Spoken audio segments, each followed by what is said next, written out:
When I started doing search and rescue, first thing I did is I watched to see what the dogs did,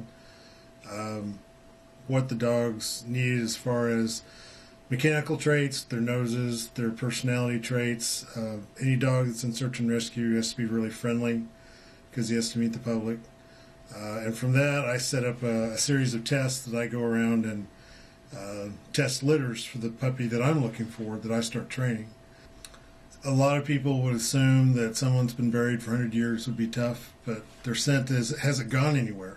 It's in that soil, it's permeated that soil, so that's not that hard for the dog to find as long as it's trained to look for those components. I'm getting ready to set out first some skeletal scent sources, and then we'll set out some tissue-related scent sources. And so the dog's going to have to do his job and find my bones for me because I want him back.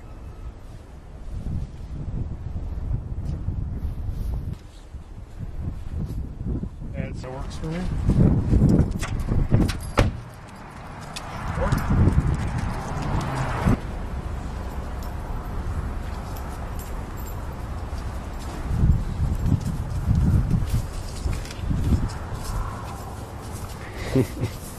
Murphy. Let's go.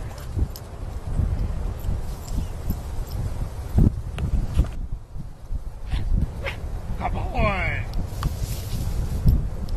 This is a fresh hip bone. It was donated to us from a student in Indiana, and it's from a hip replacement.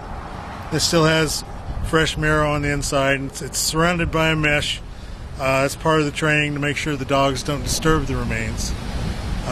So we put a little protection around them at first. Eventually the dog learns the reward is more important than finding the item, so they find it and they turn to us and we reward, and the remains stay intact in one place.